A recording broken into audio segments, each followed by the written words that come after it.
waxaa jirta labadeena indho meel aynan waxba ka arkin oo loo yaqaano blind spot. waxaan rabaa inaan idin tuso meeshaas ama dhibicdaas oo indhaheena waxba aysan ka arkin ayaan rabaa inaan idin tusiyo iyo sababta uu arkaynin iyo muhiimadda ay leedahay inaan ogaano meeshaas indhaheena ay wax ka arki karin. Okay, saa idin tusiyo haddartaan waxaan soo qaadanayaa warqad hadda waxaan sameynayaa meel cancel aan saaraa meelna dhibic. warqadda markaas aad ku sameynaysid ha noqoto warqad clear ah oo wax kale aysan ku qorneyn. intaas markaa aad samaysid marka waxaan sameyn doonaa haddartaan istilaabkan ayaan fiirin doonaa anagoo hal il xirayno tartiib aan isugu soo dhaweynaynaa. kadib waxaan fiirinaynaa in meesha ay ka qarsoomayso dhibicdan. marka haddartaan aan u jeedin meeshan cancelka iyo dhibicda waxaan sameynaa marka koowaad waan iska fogeynayaa hal il ayaan xirayaa ishaada oo midigta ayaa xiraysa mise bidixda. kadib cancelka ayaa fiirinaysaa si tartiib ah ayaa isku soo dhaweynaysaa meel kale ma fiirinaysid. markaa isku soo dhaweysid meel waxaa arki doontaa oo dhibicda dhan ay kaa qarsoomayso meeshaas ayaa ah meesha la yidhahdo blind spot ama indhaheena aysan wax ka arkin. habka labaad aad ku ogaan kartid meesha kaa qarsoon ee la yidhahdo blind spot ama aragga lahayn indhahaaga ayaa ina hal ishaada bidixa isku qabatid fartaada in la dhudhunkaaga iska fogeynay. kadib si tartiiba adoo hortaada fiirinaya si tartiiba ayaa gees u dhaqaajinaya tartiib ah.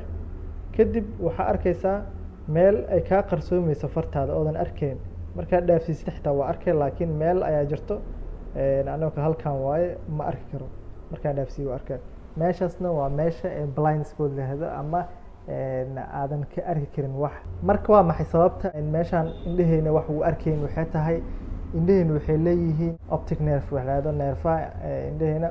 neerfahaas aragga qaado ayaa waxay leedahay meel yar oo informationka araggeena qaado in maskaxdeena u gudbiyo taas oo maaragtay noo qaabilsan in araggeena iftiinka soo galayo iyo informationka aruursay kadib ay maskaxda u gudbiso ayaa dhibic yar ku tahay. dhibicdaas oonan wax arag aan lahayn ama wax unugya aragga qaabilsan aan lahayn. taas ayaa keenaysa markii uu ku aado sawirka meeshaas markii uu ku aado naga qarsoomayso.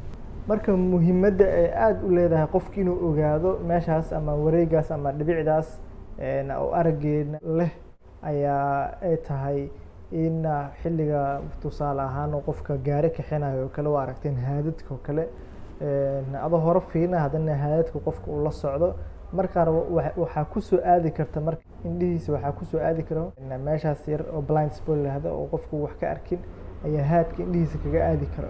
marka muhim waa qofka inuu madaxiisa mar walba dhaqaajiyo oo geesaha fiiriyo. saas awgeeda marka muhim u tahay qofka inuu madax dhaqaajiyo oon isku halayn keliya hareerihiisa inta ay wax arkaan. sababtoo ah marka hareeraha adoo war arkayo isdhihiisa waad aragta ayaa meel dhexe oo ku aadi kartaa blind spotkan ama meesha indhaheena aan waxba ka arkin. marka waxaan rajeynayaa inaad tijaabisid meeshaas meesha ay kaaga taalo sidoo kalena aad ku dadaashid xilliga haddii darawal aad tahay oo kale inaad ogaatid meesha ay kaaga taalo dhibicdaas arag la-aanta ah.